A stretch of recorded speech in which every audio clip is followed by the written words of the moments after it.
Shalom, Jemaat Gereja Online Church dimanapun kalian berada, dari Sabang sampai Merauke, bahkan di luar Indonesia. Terima kasih hari ini udah bergabung bareng kami di Gereja Online Church. Dan kami yakin dan percaya, hari ini kita semua akan menerima berkat Tuhan melalui pujian, penyembahan, dan tentunya firman Tuhan. Selamat beribadah.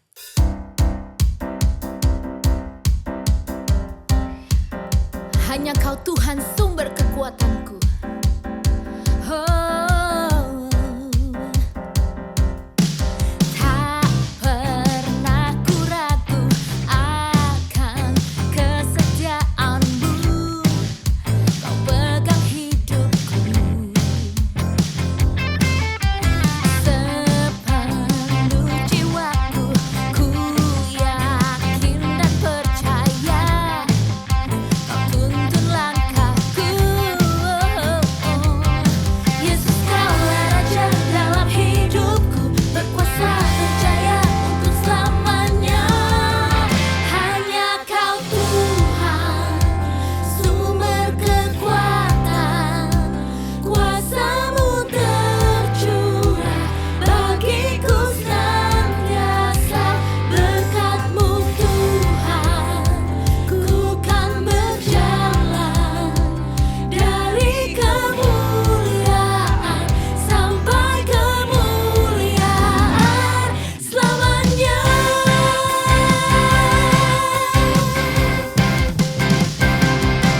Oh, tak pernah ku ragu akan kesetiaan-Mu. Kau pegang hidupku. Oh, sepenuh jiwaku. Ku yakin dan percaya Kau tuntun langkahku. Yesus, Kaulah Raja dalam hidupku, berkuasa berjaya untuk selamanya. Yesus, Kaulah Raja dalam hidupku, berkuasa berjaya untuk selamanya. Hanya Kau Tuhan, sumber kekuatan, kuasa-Mu tercurah bagiku senantiasa. Berkat-Mu Tuhan, ku kan berjalan dari kemuliaan sampai kemuliaan selamanya.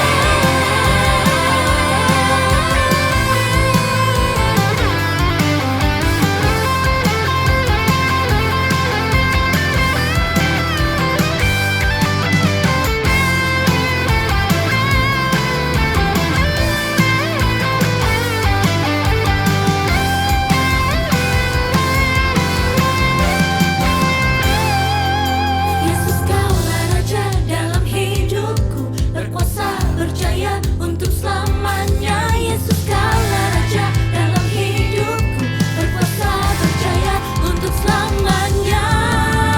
Hanya Kau Tuhan, sumber kekuatan, kuasa-Mu tercurah bagiku senantiasa. Berkat-Mu Tuhan, ku kan berjalan dari kemuliaan sampai kemuliaan selamanya.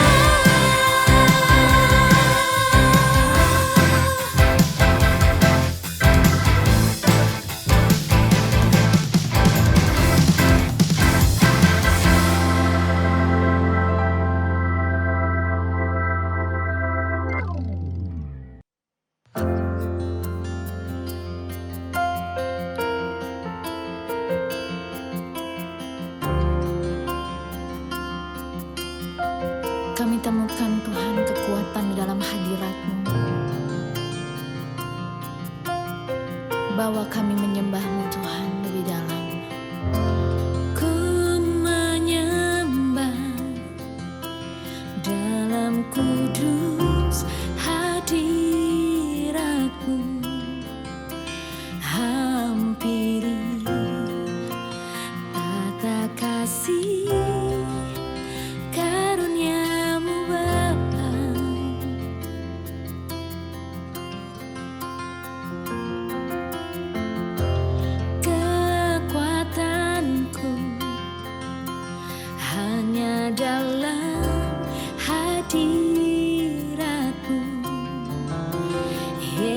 Yesusku, hanya Kaulah segalanya.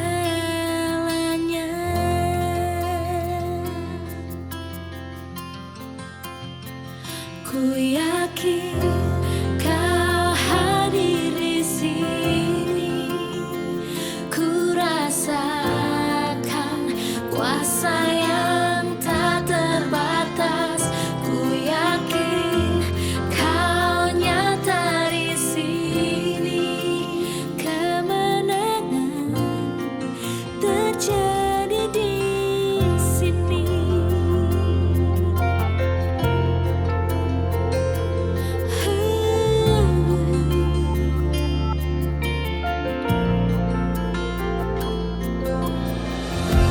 Ku menyembah dalam kudus hadirat-Mu,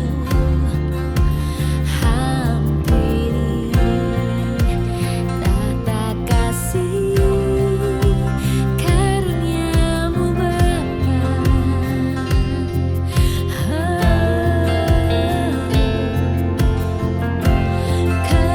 Kekuatanku hanya dalam hadirat-Mu,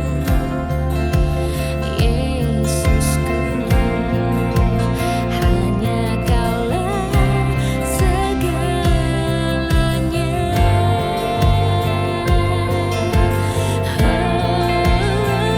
Ku yakin Kau hadir di sini, ku rasakan kuasa yang tak terbatas. Ku yakin Kau nyata di sini, kemenangan terjadi di sini.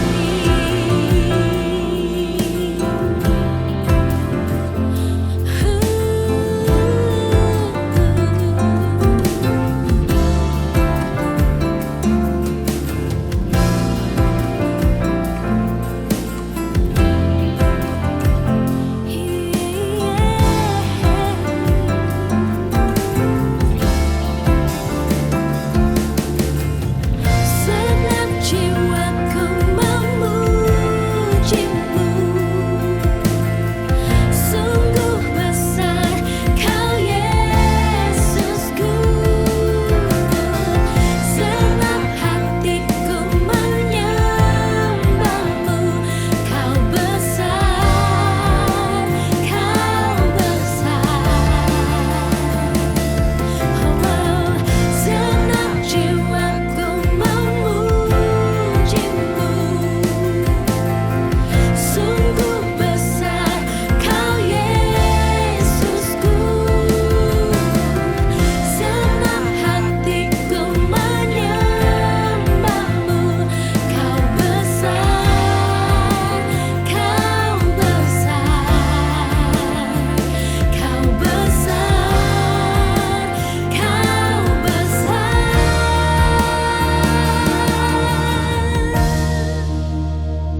Ku yakin Kau hadir di sini, ku rasakan kuasa yang tak terbatas. Ku yakin Kau nyata di sini, kemenangan terjadi di sini, kesembuhan terjadi di sini, kemenangan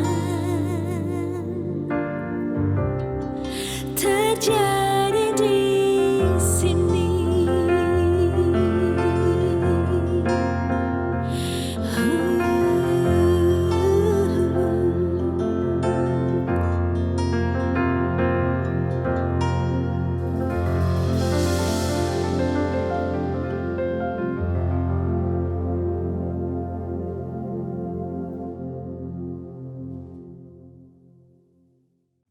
Mari kita bersatu hati di dalam doa.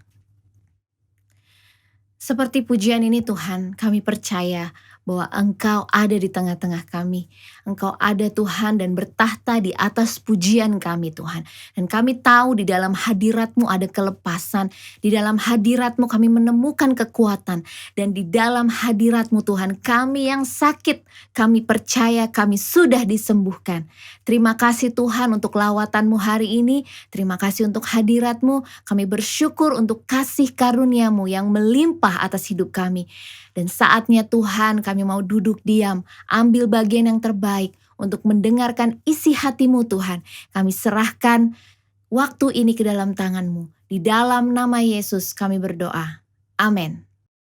Oke teman-teman, ada satu hal yang aku mau ingetin bahwa kita memiliki jam doa spesial sekarang.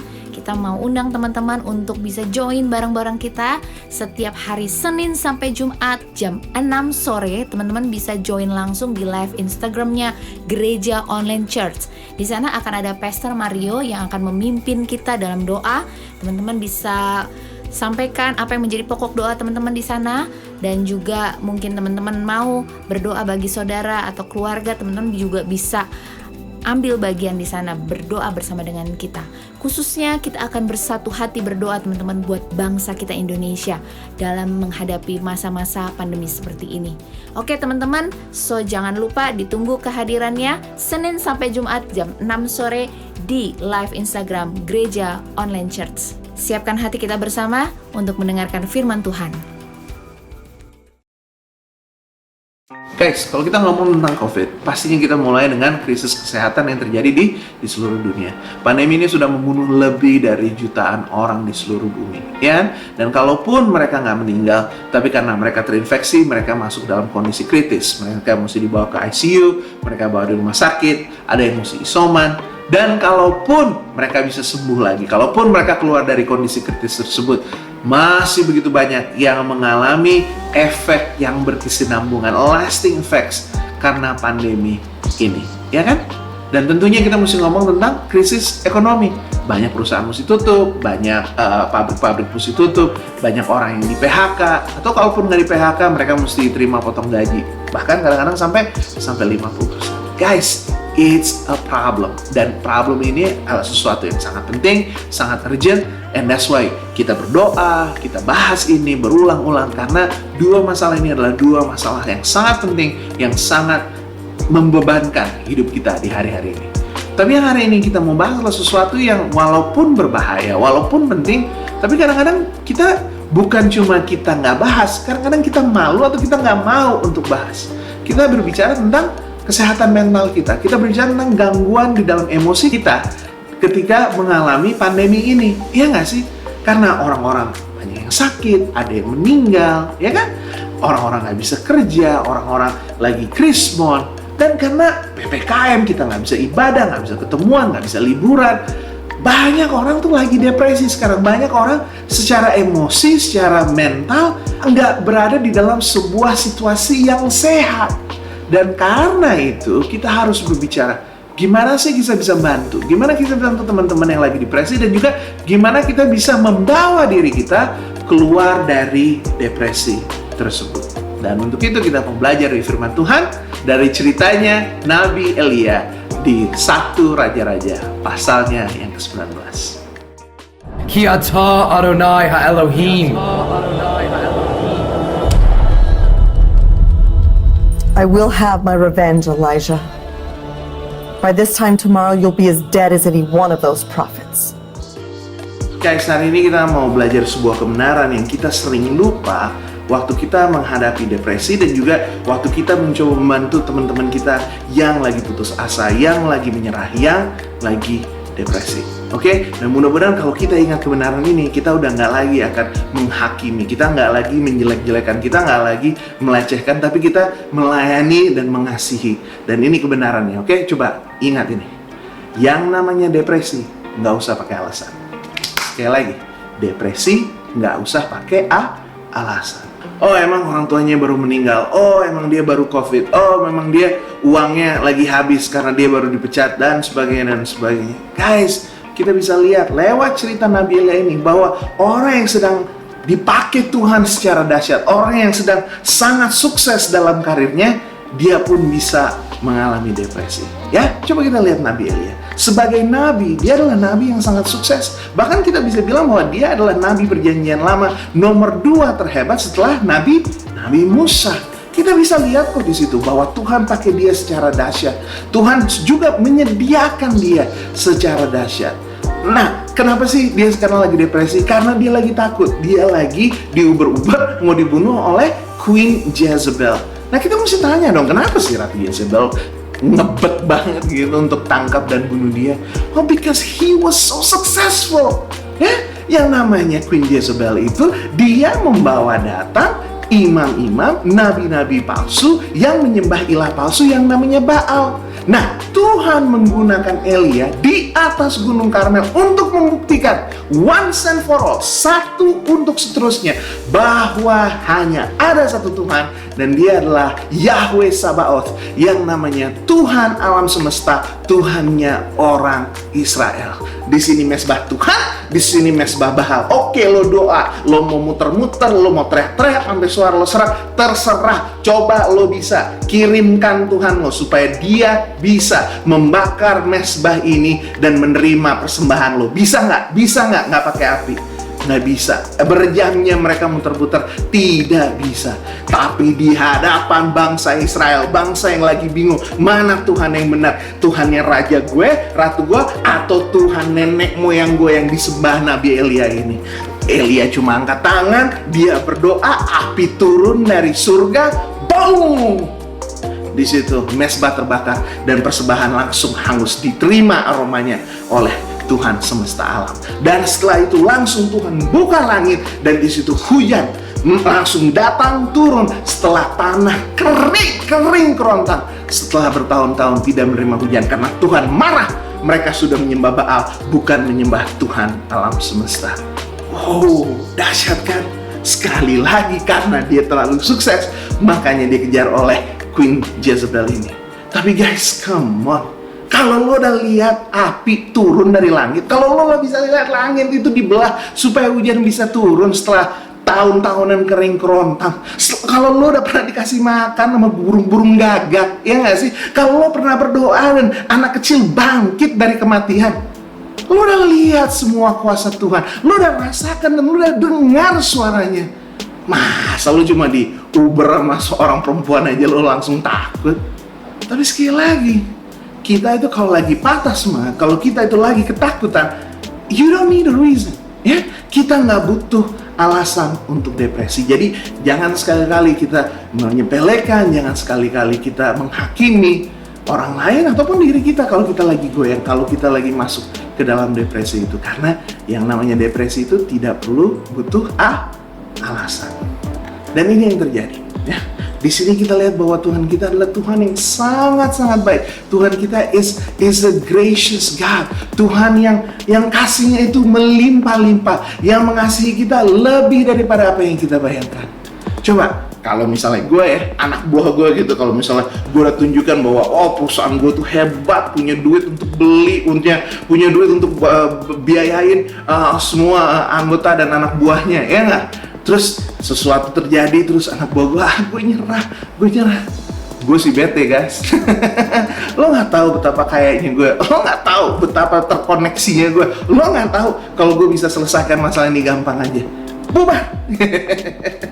Selesai, pulang. Tapi apa yang Tuhan lakukan? Enggak. Waktu Elia terpapar, waktu dia nggak bisa ngapa-ngapain, dia bilang, Tuhan, udah take my life, I'm done, gue udah selesai, Tuhan, udah gue nggak mau lagi. Apa yang Tuhan lakukan? Tuhan kirim malaikat, nggak 1 kali, tapi 2 kali. Dan apakah setelah dia diurus oleh malaikat, diberi makan, apa itu dia bangkit dan langsung melayani Tuhan lagi? Enggak. Di jalan 40 hari, 40 malam untuk apa? Untuk masuk gua, dan disitu sama lagi. Dia cuma tunggu supaya nyawanya diambil oleh Tuhan. Tapi sekali lagi, apakah Tuhan menyerah? Did God give up on His prophet? Never. Dan ini yang terjadi. Mari kita baca firman Tuhan. 1 Raja-Raja 19 ayat yang 9. Di sana masuklah ia ke dalam sebuah gua dan bermalam di situ. Maka firman Tuhan datang kepadanya demikian. Apa kerjamu di sini, Elia? Jawabnya, aku bekerja segiat-giatnya bagi Tuhan, Allah semesta alam. Karena orang-orang Israel sudah meninggalkan perjanjianmu, meruntuhkan mezbah-mezbahmu, dan membunuh nabi-nabimu dengan pedang. Hanya aku seorang dirilah yang masih hidup, dan mereka ingin mencabut nyawaku.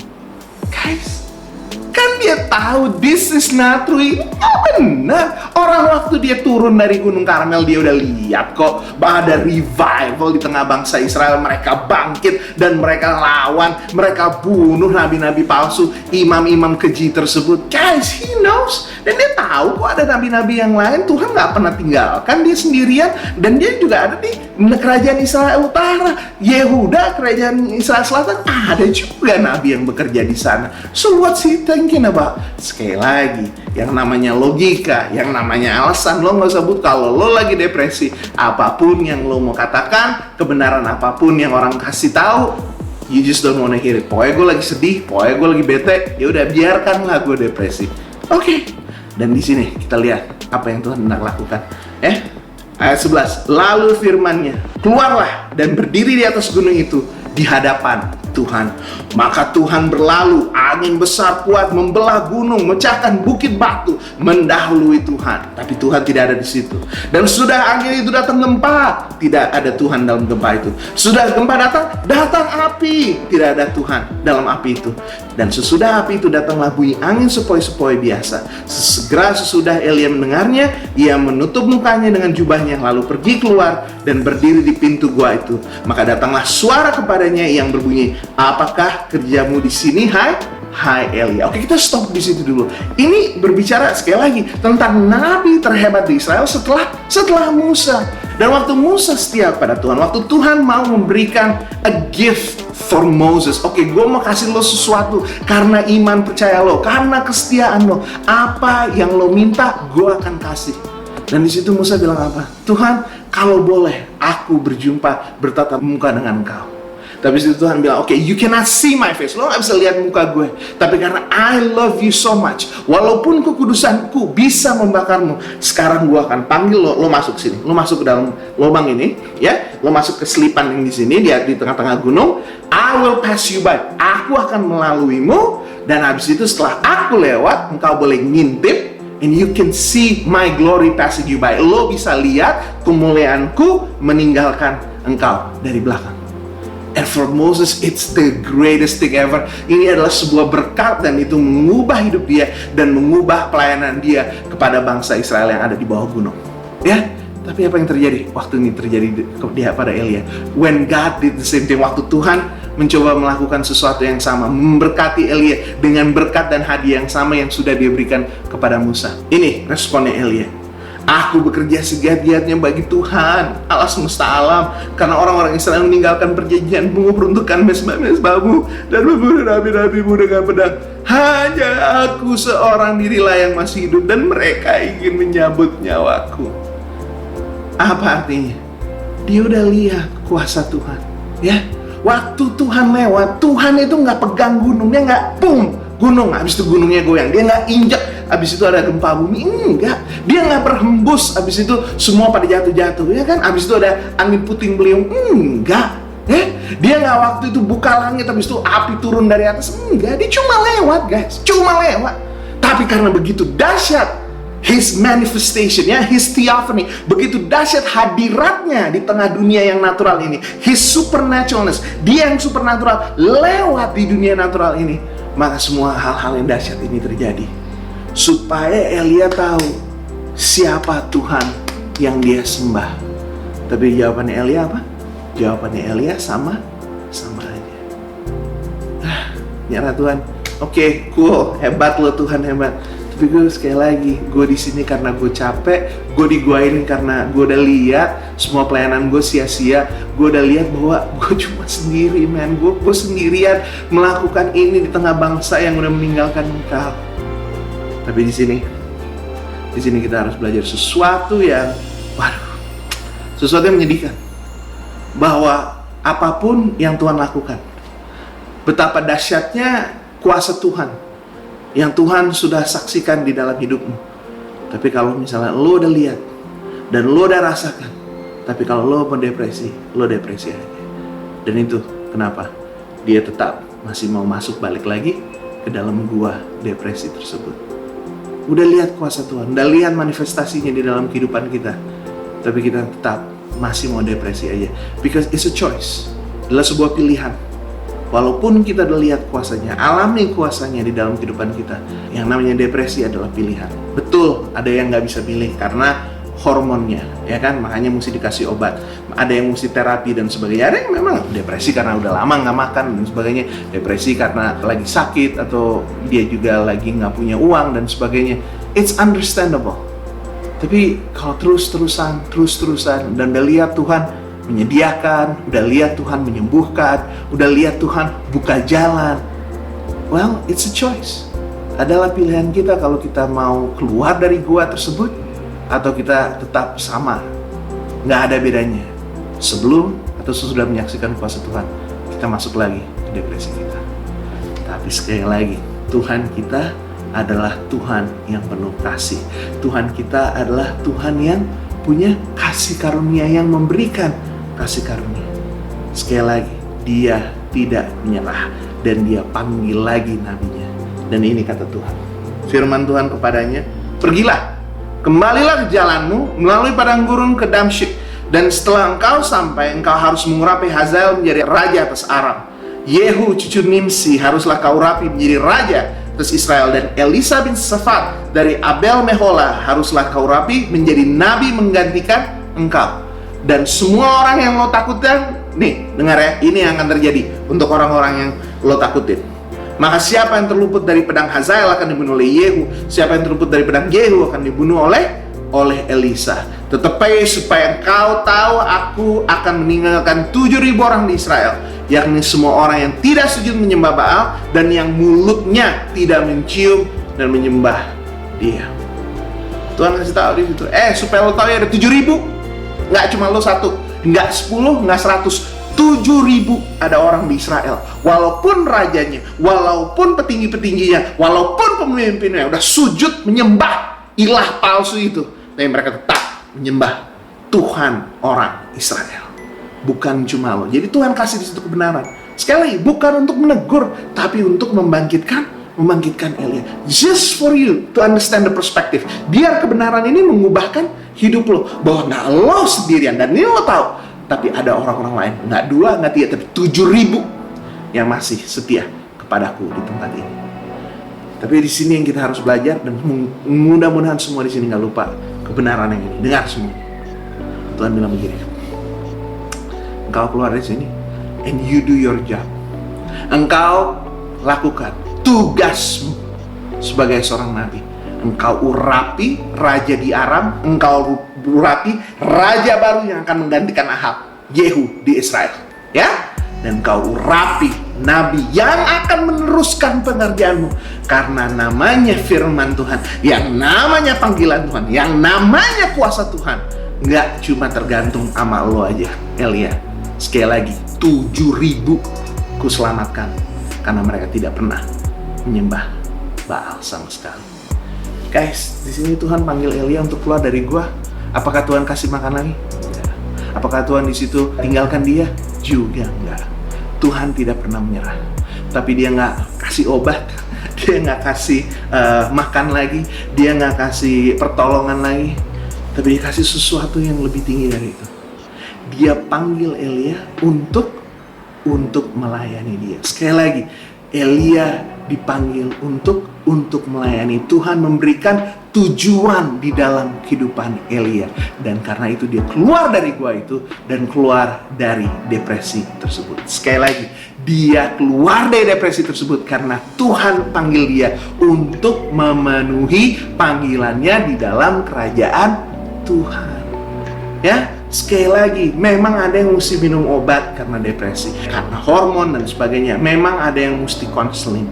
Tapi berkali-kali kita sudah saksikan bahwa orang yang betul-betul keluar dari keputusasaan, orang yang keluar dari ketakutan adalah bukan cuma dia berjumpa dengan Tuhan, tapi dia berjalan mengikuti panggilan Tuhan. Sekali lagi, panggilan Tuhan, menjawab panggilan Tuhan adalah cara kita keluar dari depresi. Sekali lagi, menjawab panggilan Tuhan adalah cara kita keluar dari depresi.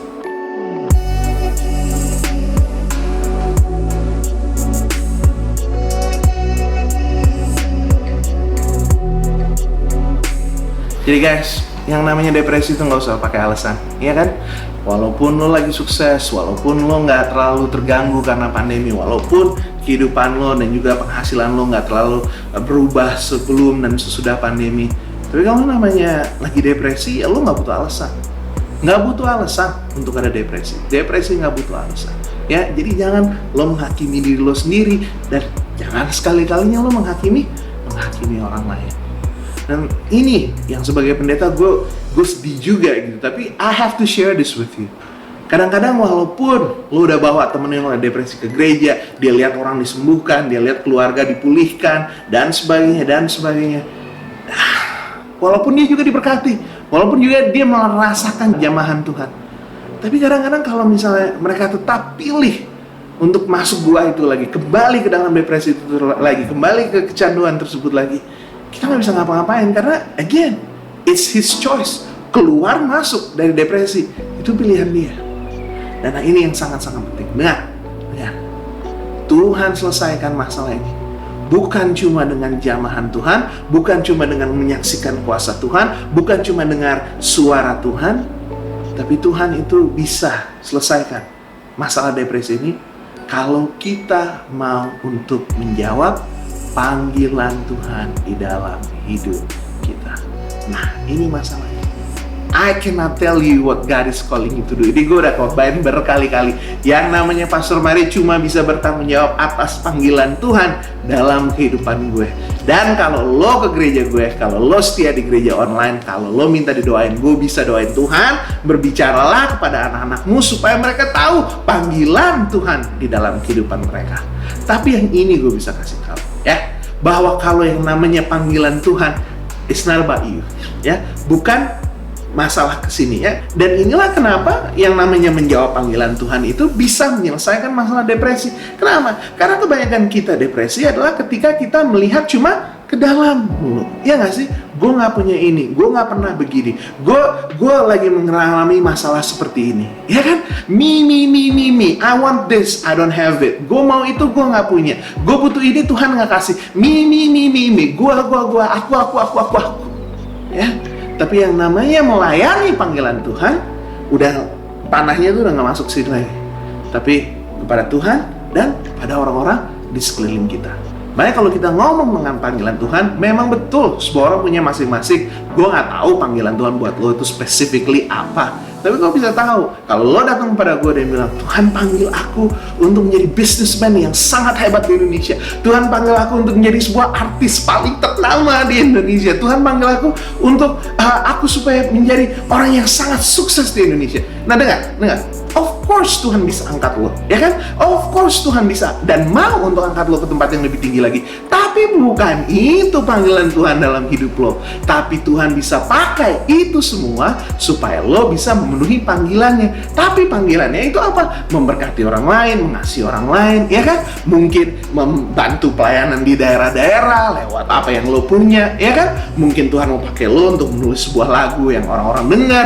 Mungkin Tuhan mau pakai lo untuk menjadi seorang pembicara atau bagaimanapun. But it's not about you. Sekali lagi, it's not about you. Bukan tentang Allah, bukan tentang gue, tapi tentang Tuhan dan gerejanya, tentang Tuhan dan umat-umatnya, tentang Tuhan dan anak-anaknya di Indonesia. Guys, itu dia sekali lagi. Makanya kalau lo jawab panggilan Tuhan, lo pasti gak bakal depresi lagi. Karena lo udah gak lihat, lo udah gak pusing whatever happened to you, udahlah terserah, ya. Lo begitu banget sih. Lo bukannya kalau misal lo masuk perusahaan ini lo bisa duit lebih banyak lagi. Iya, gue tahu. Tapi Tuhan panggil gue di sini. Ya, tapi lo kalau misalnya ini bukannya lo bisa sukses lagi. Iya, gue tahu. Tapi gue mau melayani Tuhan. Ya, kalau lo dengar suara Tuhan begitu hebat, it's not about apa yang lo udah lakukan, lo udah pernah ngapain, lo udah pernah dipanggil Tuhan kemana, ya kan? Lo udah masuk pangkat yang bagaimana, lo punya duit berapa, mobil berapa? No. Tapi gue diangkat Tuhan ke sebuah posisi di mana gue bisa ngasih dia lebih hebat lagi dan dipakai Tuhan untuk memberkati orang banyak. That's your calling. Ya, sekali lagi, it's not about you. tapi bagaimana kita bisa melayani dia dan melayani orang-orang di sekeliling kita lebih hebat lagi. Jadi kalau lo lagi depresi, lo jangan lihat, gue gak punya ini, gue gak bisa itu, ini udah diambil dari gue, ini gak pernah dikasih sama Tuhan buat gue. Tapi lo lihat orang lain, tuh anak lagi ngapain ya? Dia kayaknya kemarin lagi kena gini. Gue denger dia lagi punya masalah gini. Ini gue telepon nih, ya kan? Mungkin lo nggak bisa bantu secara financial, ya? Mungkin lo nggak bisa bantu dia secara fisik. Nanti gue telepon sini supaya dia bisa bantuin lo gini. Mungkin lo nggak kenal orang-orang yang bisa bantu dia. Tapi lo kenal siapa? Lo kenal Tuhan. Oke, gue doain buat lo ya.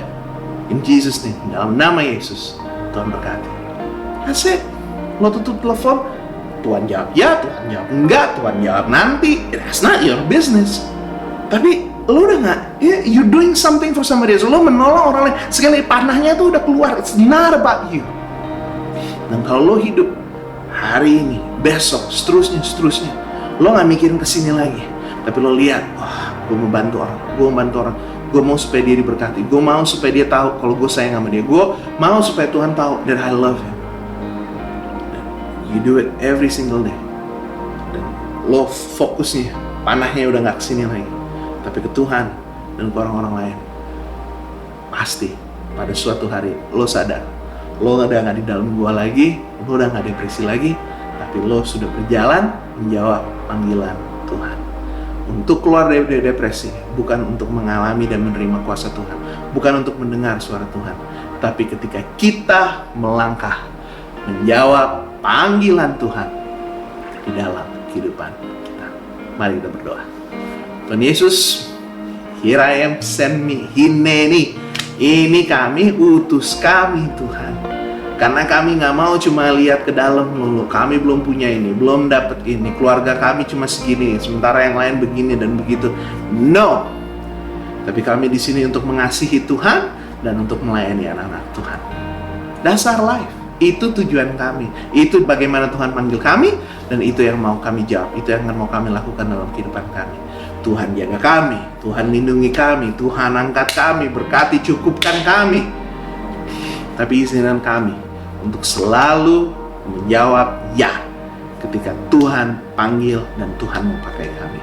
Karena hidup ini, hidup keluarga kami dan gereja kami, cuma untuk satu nama. Nama Tuhan yang sudah disalibkan, dikuburkan, dibangkitkan, dan sekarang dipermuliakan. Tuhan Yesus Kristus. Semua yang percaya katakan amin. Guys, kalau Tuhan panggil, jawab ya. Lo gak bakal depresi, lo gak bakal putus asa, lo gak bakal lagi menyerah di dalam hidup ini. I love you guys. Peace.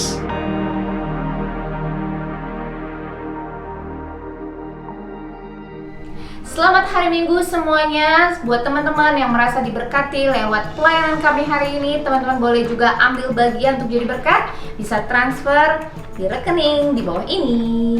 Dan juga buat teman-teman, tolong juga boleh komen, like, and subscribe semua media sosial yang ada. Dan juga teman-teman ditunggu kembali untuk bergabung minggu depan bersama dengan kami. Tuhan Yesus memberkati.